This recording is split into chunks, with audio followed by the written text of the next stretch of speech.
আমি সজীব ওয়াজেদ জয় বলছি। বাংলাদেশে এখন একটি বিশৃঙ্খল পরিস্থিতি চলছে। সারা দেশে আমাদের ভাঙচুর হচ্ছে, লুটপাট হচ্ছে। আমাদের শহরের বাইরে আমাদের নেতাকর্মী, আমাদের আওয়ামী লীগের নেতাকর্মীদের উপর হামলা চলছে, অনেকে হত্যা করা হয়েছে। এই পরিস্থিতিতে আমি বলতে চাই, আওয়ামী লীগ হচ্ছে বাংলাদেশের সবথেকে পুরাতন গণতান্ত্রিক এবং সবথেকে বড় দল। আওয়ামী লীগ কিন্তু মরে যায়নি। আওয়ামী লীগ এই দেশকে, বাংলাদেশকে স্বাধীন করেছে। আওয়ামী লীগকে শেষ করা সম্ভব না।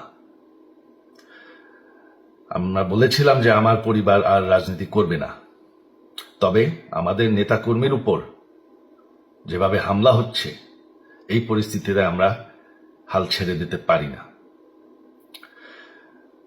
বাংলাদেশে যদি গণতন্ত্র, নতুন বাংলাদেশ গড়ে তুলতে হয়, আওয়ামী লীগ ছাড়া সম্ভব না। আওয়ামী লীগ হচ্ছে সব থেকে বড় দল। আওয়ামী লীগ কোথাও যাবে না, আওয়ামী লীগ শেষ হয়ে যাবে না। আওয়ামী লীগকে শেষ করা সম্ভব না। আওয়ামী লীগের নেতাকর্মীদের আমি সবাইকে আহ্বান জানাচ্ছি যে আপনারা সাহস নিয়ে দাঁড়ান। আপনারা একা না, আমরা আছি। বঙ্গবন্ধুর পরিবার কোথাও যায়নি, আমরা আপনাদের সাথে আছি।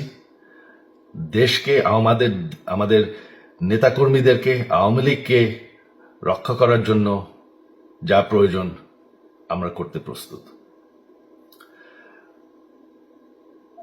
এই যে আমাদের বর্তমান যারাই আছে ক্ষমতায়, তাদেরকে আমি বলবো যে আমরাও একটি গণতান্ত্রিক, শৃঙ্খল, নিরাপদ বাংলাদেশ চাই, জঙ্গিবাদ মুক্ত।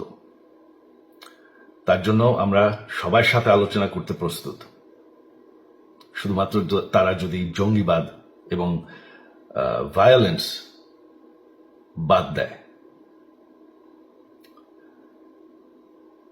শেখ হাসিনা মরে যাননি, আমরা কোথাও যাইনি। বাংলাদেশ আওয়ামী লীগ ছাড়া গণতন্ত্র, নির্বাচন সম্ভব না। এই বলে আমি আমার কথা শেষ করছি। জয় বাংলা।